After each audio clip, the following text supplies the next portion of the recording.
आणि मस्साजोगचे सरपंच संतोष देशमुख हत्या प्रकरणाने संपूर्ण महाराष्ट्र हादरला। नुसता हादरला नाही तर या हत्येच्या घटनेने महाराष्ट्राचं राजकारण आणि समाजकारण ढवळून निघालं। या प्रकरणी आरोपपत्रही दाखल झालंय आणि आता आरोपींच्या क्रौर्याचा सगळ्यात मोठा पुरावा एबीपी माझाच्या हाती लागलाय। संतोष देशमुखांची हत्या करतानाचे आरोपींचे फोटो एबीपी माझाच्या हाती लागलेत। माणसांच्या रूपातला हैवान कॅमेराने कैद केलाय। हे फोटो पाहून हा आपलाच महाराष्ट्र आहे ना असा प्रश्न प्रत्येकाला पडल्याशिवाय राहणार नाही।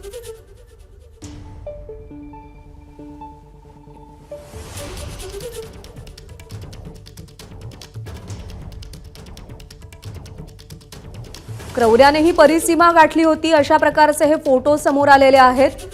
मारहाण करताना व्हिडिओ बनवले गेले। अत्यंत हसत हसत त्यांच्यासोबत फोटो काढले गेले। हातात रॉड घेऊन त्यांच्या पाठीवर वार करण्यात आले। लोखंडी रॉडने त्यांना मारहाण करण्यात आली आहे।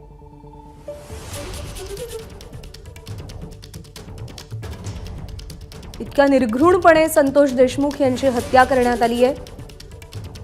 कोणत्याही माणसाला धक्का बसेल आणि माणुसकीवरचा विश्वास उडेल असे हे फोटो आहेत।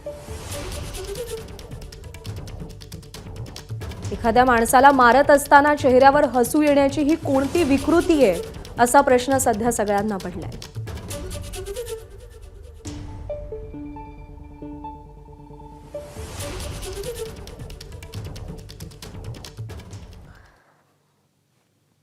आणि संतोष देशमुख यांना मारहाण करत असताना आरोपींनी या घटनेचे 15 व्हिडिओ आणि 8 फोटो काढले।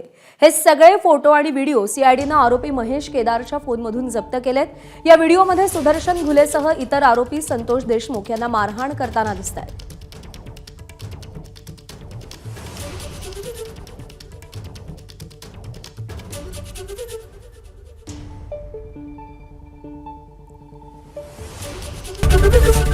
एबीपी माझा, उघडा डोळे बघा नीट।